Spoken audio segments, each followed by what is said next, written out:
আজকে আমার ভূমিকে, আমার বাংলাদেশের মাটিকে ব্যবহার করে যদি আপনি ওইখানে গোলা বারুদ পাঠান, অস্ত্র পাঠান, আর ওইদিকে এই যে ওইদিকে আছে চীন, সে কি বসে থাকবে? সে বসে থাকবে না। একদিকে মার্কিন যুক্তরাষ্ট্র, অন্যদিকে চীন, আর মাঝখানে ক্রস ফায়ারে পড়বে বাংলাদেশ। আমার মাটি, আমার মা, আমার মোহনা, বিদেশিদের ঘাঁটি হতে দেব না। আজকে চিকেন নেকের কথা বলছেন বন্ধুগণ, আমরা বর্তমান সরকারকে বলতে চাই, আপনারা আন্তর্জাতিক সম্পন্ন মানুষ, সমগ্র পৃথিবীতে আপনাকে সম্মান করে, তাহলে আপনি এই কথা বলতে পারেন না আজকে সেভেন সিস্টারকে দেখিয়ে দিবেন আর চিকেন নেক হচ্ছে আমার দেশকে ধ্বংস করার একটা জায়গা তৈরি হবে। করিডোর মানেই হচ্ছে গাজা, প্যালেস্টাইনের গাজা। করিডোর মানে হচ্ছে আজকে ইউক্রেন, যেই করিডোর দিয়ে হচ্ছে আজকে গাজার মানুষ, গাজাকে নিশ্চিহ্ন করা হয়েছে। আজকে ইউক্রেনের যুদ্ধ এখন পর্যন্ত থামছে না, আর বাংলাদেশকে, এই দেশটাকে আপনি হচ্ছে আরেকটি করিডোর বানিয়ে এখানে একটা যুদ্ধের ক্ষেত্র তৈরি করতে চান। আপনাদের এই ষড়যন্ত্র বাংলাদেশের জনগণ মানবে না। আপনাদের এই ষড়যন্ত্র আমরা প্রতিহত করব। সঙ্গে বন্ধুগণ, চট্টগ্রাম বন্দর এখন থেকে আরো 22-23 বছর আগে 2002 সালে পায়ে হেঁটে লং মার্চ করে চট্টগ্রাম বন্দর রক্ষা করতে গিয়েছিলাম।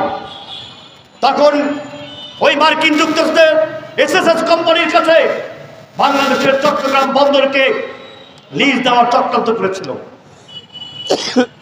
আমরা বামপন্থীরা, আমরা যুবইরাজ, আমরা ছাত্রীরাজ, আমরা কমিউনিস্ট পার্টি সেদিন পায়ে হেঁটে চট্টগ্রাম গিয়েছিলাম। আমরা প্রতিরোধ করতে সক্ষম হয়েছিলাম। আর আপনারা ইতিমধ্যে আবার পতেঙ্গা বন্দর হচ্ছে বিদেশিদেরকে দিয়ে দিচ্ছেন। এখন ডাবল মুড়ি দেওয়ার জন্য আপনারা ইতিমধ্যে নাকি সিদ্ধান্ত নিয়েছেন। আপনাদের ম্যান্ডেট দিল কে সিদ্ধান্ত নেওয়া? জাতীয় ইস্যুতে ম্যান্ডেট দিল কে আপনাদেরকে? সেইটাই বলতে চাই। বাংলাদেশের একটি নির্বাচিত সরকার হলে সেই সরকার ম্যান্ডেট দিবে। আপনাদেরকে দেওয়া হয়েছে একটি আবার নিরপেক্ষ সুষ্ঠু নির্বাচনের জন্য। আপনারা আমাদের জাতীয় সম্পদকে নিয়ে খেলা করবেন, সেটা তো হতে পারে না।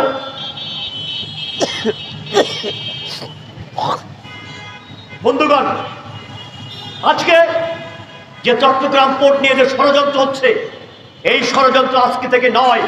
এই সরকার ক্ষমতা আসার পরে মাত্র 2 মাসের মাথায় তাদের অভ্যন্তরীণ ভাবে তারা এই করিডোর এবং হচ্ছে চট্টগ্রাম বন্দর দেওয়ার জন্য ইতিমধ্যে তারা সেই ছক এঁকেছে, আর সেইটা প্রকাশিত হয়েছে এই গত কয়েকদিন আগে। তাই আমরা বলতে চাই, আমাদের দেশের, আপনারা ভালো করে জানেন, পতেঙ্গার পাশে হচ্ছে আমাদের নৌবাহিনীর ঘাঁটি, ডাবল মুরগির পাশে হচ্ছে নৌবাহিনী ঘাঁটি। আমাদের জাতির স্বাধীনতার সার্বভৌমত্ব এটার সাথে জড়িত।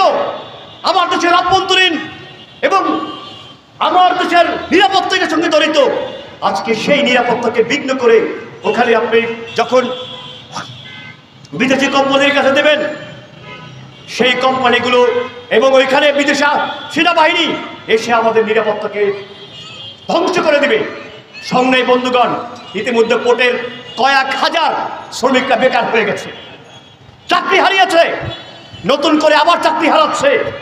এই গরিব মানুষগুলোর কি হবে? সেইগুলা বিবেচনা করেছেন? সেইগুলা কেউ বিবেচনা করেননি। আমার বক্তব্য দীর্ঘায়িত করতে চাই না। আজকে বাংলাদেশের মানুষকে সিদ্ধান্ত নিতে হবে, আমার মাটি, আমার মা, বিদেশিদের দেব না। আমার মাটি, আমার মা, বিদেশিদের দেব না। সবাইকে ধন্যবাদ। আজকে সমাবেশের কাজ এখানে শেষ করছি।